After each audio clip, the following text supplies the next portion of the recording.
Welcome back to the IBSP. Here's your host, Boxing News. Canelo Alvarez has laid out his retirement plans, and look, let's break it down honestly and objectively as possible. And Canelo Alvarez has told the ring that Turki Al-Sheikh is the one I'm definitely going to retire with. My body is fine. I can keep fighting for several more years. 37 is the age I want to retire, not for boxing to retire me. I don't need to do it for the money or the legacy. I said I was going to retire at 37, and I'm sure I will. Now, Canelo Alvarez is going to spend the rest of his career with Turki Al-Sheikh. I don't know if that's a good thing or a bad thing, because we don't know what fights Turki Al-Sheikh is going to want Canelo Alvarez to fight. So that's yet to be seen. We don't know if Turki Al-Sheikh is going to push for the best fights or the worst fights. We don't know what kind of fights Turki Al-Sheikh is going to push for. So that's one. Two, Canelo Alvarez said, I don't need to fight for the money or the legacy. Canelo Alvarez has made a ton of money in his career, still making hundreds of millions of dollars. So clearly Canelo doesn't need to fight for the money.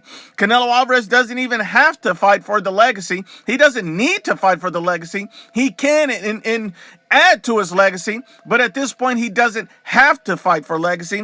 Canelo Alvarez, a Hall of Famer, certified. He's a once-in-a-generational type of fighter. I mean, you put Canelo Alvarez in a line of the Muhammad Ali's, the Roy Jones, the Sugar Ray Leonards, the Mike Tysons. You put Canelo Alvarez in the category of a once-in-a-generation type of fighter, because you probably will never see another Canelo Alvarez ever again. And here's the thing, Canelo Alvarez has cemented his spot as the best Mexican fighter to ever do it. In the history of boxing, Canelo Alvarez has taken that spot.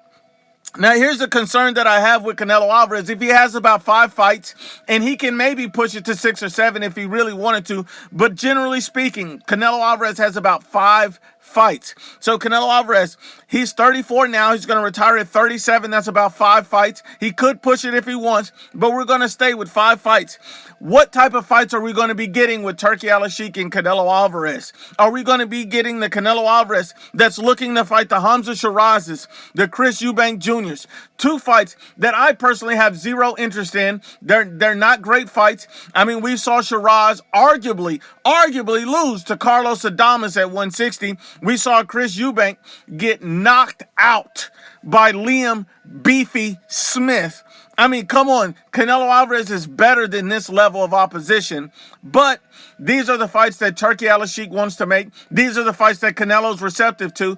Those are not the fights that I want for Canelo Alvarez's last 5, 6, 7 fights. I don't want those fights on the list. They don't make sense to me. The fights that I want as a boxing fan are the David Benavidez or the Dimitri Bivol. Those are the fights I want to see Canelo Alvarez end his career with. And, people talk and say all these different things. And at the end of the day, I think that Canelo Alvarez should go out with his, head held up high, going out, and he doesn't need to fight for money or legacy. I get that, but it's nothing wrong with wanting to add legacy. So those are the type of fights that I would like to see Canelo push for. I would like to see Turki Al-Sheikh push for. I would like to see those guys go after those type of fights, because really, it's nothing better than Canelo Alvarez constantly pushing and pushing to be great.